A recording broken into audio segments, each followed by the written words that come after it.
Morning class. Last topic में हमने अपना चैप्टर 14 स्टार्ट किया था और उसमें 14.1 एक्सरसाइज जो थी हमारी कंप्लीट हुई थी। आज हम नेक्स्ट टॉपिक स्टार्ट कर रहे हैं from exercise number 14.2 that is parts of a circle, कि एक सर्कल के कौन कौन से पार्ट्स होते हैं। ठीक है, कोड सबसे पहले उन्होंने कोड लिखा है, तो कोड हमने लास्ट टॉपिक में भी डिस्कस की थी कि ये जो होती है एंड टू एंड डिफरेंस होता है। ठीक है, बाउंड्री का एंड टू एंड डिफरेंस होता है और ये सेंटर में से पास नहीं होती। ठीक है, तो कोड के लिए कुछ पॉइंट्स उन्होंने लिखे हैं।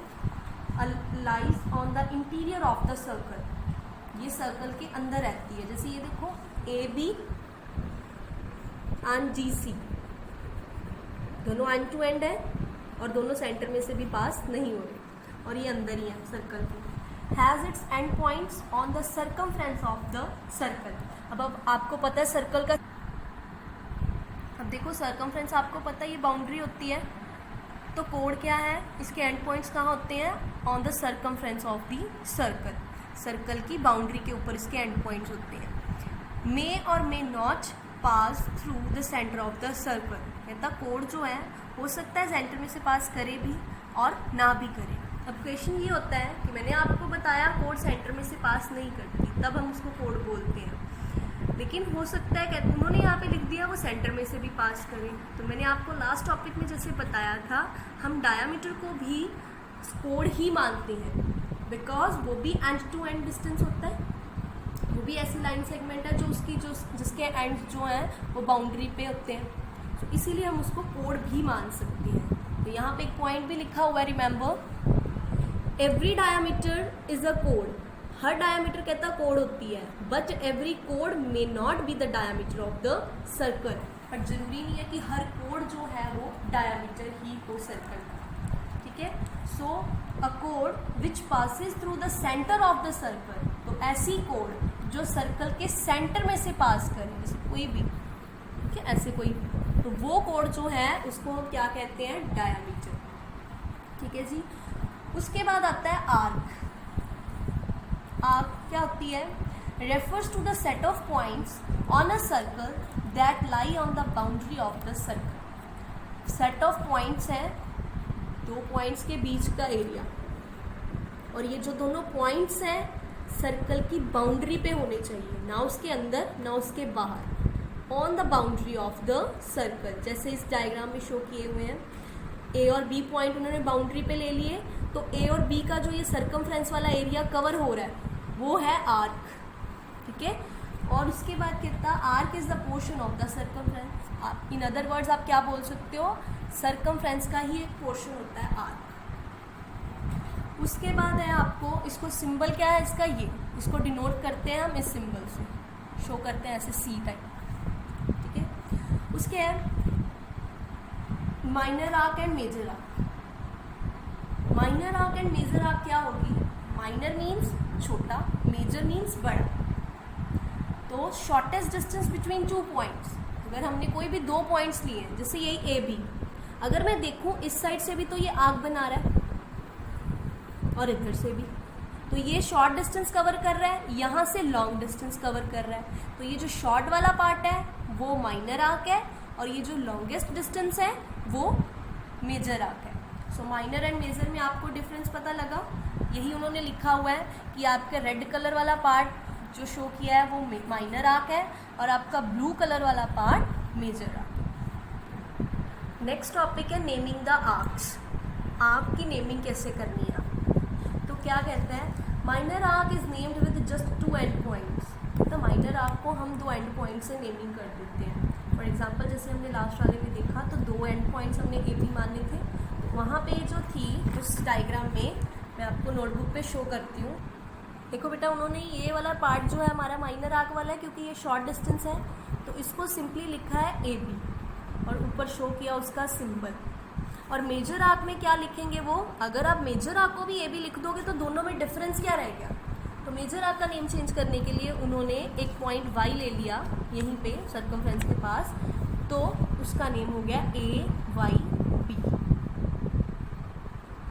ठीक है, सो ये क्लियर हो गया minor arc and major arc, ये हो गई naming of the arc. Next part है सर्कल का सेगमेंट। सेगमेंट क्या होता है? अब आपको पता है कि एक कोड जो है सर्कल को दो पार्ट्स में बांटती है, ठीक है। हो सकता है दो इक्वल पार्ट्स में बांटे या दो अनइक्वल पार्ट्स में बांटे। तो एक कोड सर्कल को दो पार्ट्स में बांटती है। जैसे यहाँ पे शो किया है, ए बी कोड सर्कल को दो पार्ट में बांट रही है। तो ये जो दोनों पार्ट हैं वो सर्कल के, उसको क्या बोलेंगे? सेगमेंट। अगर तो इक्वल पार्ट्स में बांटती है उनको हम सेमी सर्कल बोलते हैं, और जो दो अनइक्वल पार्ट्स में बांट रही है उनको हम क्या बोलते हैं? सेगमेंट। ठीक है जी। उसके बाद रीजन क्लोज बाय द कोड and arc of the circle. तो अब अगर हम देखें इस कोड और इस आर्क, इन दोनों में ये जो एरिया आ रहा है दिस इज द सेगमेंट, और इधर भी ये वाली आर्क और यही वाली कोड, तो क्या आ गया है? ये भी सेगमेंट। यहाँ भी दो केस हो गए।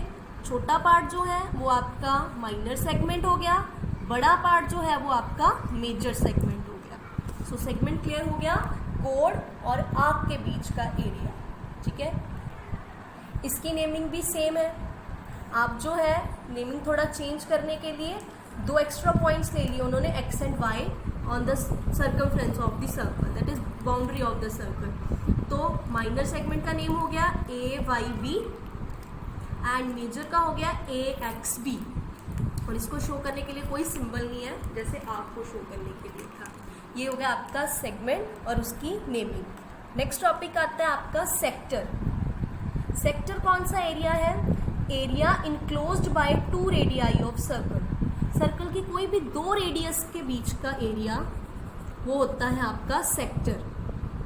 सर्कल की कोई भी दो रेडियाई लेनी है, उन दोनों के बीच में जो एरिया इनक्लोज होता है उसको आप बोलते हो सेक्टर। इसमें भी जो है दो पार्ट हो गए उसके, माइनर और मेजर। बिकॉज देखो यहाँ से अकॉर्डिंग देखो ये दो एरिया, दो आर्क उसने ली ओ ए एंड ओ बी।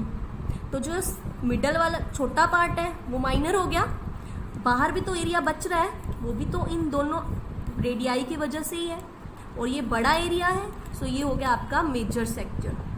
उसके बाद उन्होंने लिखा है इन दिस फिगर, इस फिगर में ओ ए एंड ओ बी वो सर्कल को दो सेक्टर्स में बांट रहा है। ठीक है, और sector occupy 1/4 of a circle is called a quadrant. और जो सेक्टर सर्कल का 1/4 भाग कवर करता है, मतलब 1.5/4, ठीक है, उस सर्कल को आप बोलते हो, उस पार्ट को बोलते हो, उस सेक्टर को आप बोलते हो क्वाड्रेंट। फॉर एग्जाम्पल मैं आपको शो करती हूँ। मैंने एक सर्कल ले लिया, उसमें ये सेंटर मान लिया O, और ये A पॉइंट, ये B पॉइंट। अब अगर मैं देखूँ ये पूरे सर्कल का फोर्थ पार्ट है, ठीक है, अगर मैं पूरे सर्कल को देखूँ तो ये उसका फोर्थ है, यहाँ हाफ पार्ट कवर हो जाएगा।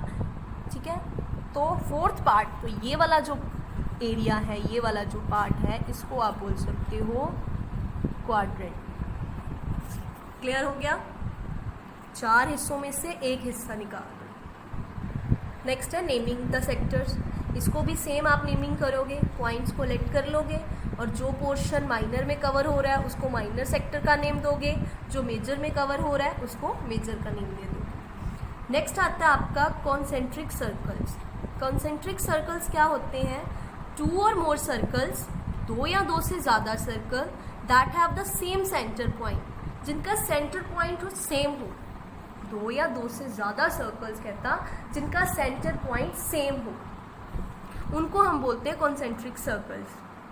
जैसे आपको यहाँ पे डायग्रामेटिकली शो किया हुआ है, देखो फर्स्ट सर्कल, उसके बाहर एक और सर्कल, फिर एक और सर्कल, सबका सेंटर सेम रह रहा है, राइट? सबकी बाउंड्री चेंज हो रही है, सबका एरिया बढ़ रहा है, तो सेंटर तो सेम रह रहा है, तो ये सारे सर्कल आपस में कॉन्सेंट्रिक सर्कल्स हैं।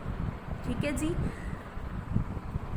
इनको कॉन्सेंट्रिक क्यों कहा गया है? क्योंकि ये सेम सेंटर को शेयर कर रहे हैं। उसके बाद area enclosed between two concentric circle is known as the circular ring.